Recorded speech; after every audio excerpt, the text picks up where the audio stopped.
In Parashat Tzav, we are told that the Kohen who performs the mitzvah of Trumat Hadeshin, the removal of the ashes off of the Mizbeach, would wear michnas sevad. He would wear plain linen garments, unlike the special bigdei kuhuna, the special garments of the Kohen during the other avodot, the other services in the Mishkan or in the Mikdash. And we understand why he would wear simpler clothing when he's doing this task of fundamentally a maintenance task of cleansing, removing ash, taking out the garbage, so that the rest of the Mishkan can function. Actually, you can't see my whole outfit. I'm wearing a slightly less formal outfit today because in a few minutes I'm going to leave the office and spend the rest of the day cooking and cleaning and preparing for Shabbat in a very hands-on way. So nothing that needs dry cleaning for me today.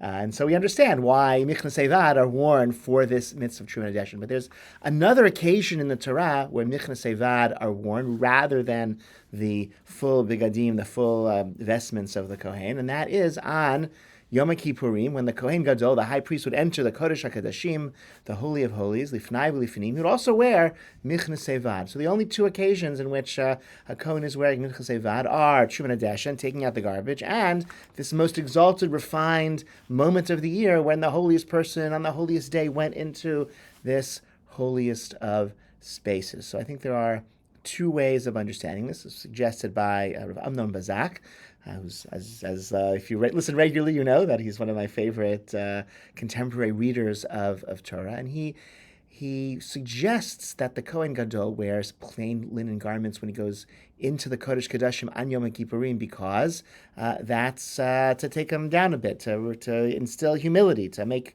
so that if given all of the exalted combinations of that moment of the holy person in the holy place on this holy day, let's tone it down a little bit. Let's provide some avenue of humility that as he does that task, and reminds him that he's not going to wear all his fancy clothing. And indeed, actually, the purification of the mikdash that he's doing on Yom Kippurim, the atonement he's earning is also something, and affecting, is also something of a taking out the garbage, a cleansing sort of activity. And as the Kohen who is doing Trumat Hadeshin is doing this maintenance task, is this custodial function, he's also reminded not to downplay the importance of these custodial functions, because actually he's dressed no differently than the Kohen Gadol on Yom Kippurim, right? Parashat Vayikra, I've been saying this week, is the parsha of, from the perspective of the consumers who, as they go to the Mikdash, go to the Mishkan, and they have the menu of options of the korbanot they can bring. Parashat Tzav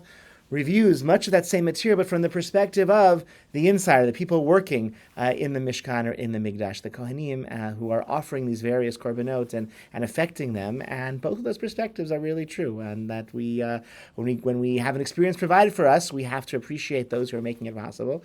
And when we are making experiences, religious experiences, or any experience possible for others, we have to take into account their perspective as well, and feel pride that the work that we're doing, the garbage we're taking out, leaves the possibility of others having this really profound experience. And it's all connected, it's all necessary, and we have to have in mind really in every moment, whether we are the consumers or whether we are the providers, and all of us have different roles and different moments in our lives, that we all play both roles, and both roles are really, really necessary and need each other. I wish you all a Shabbat Shalom.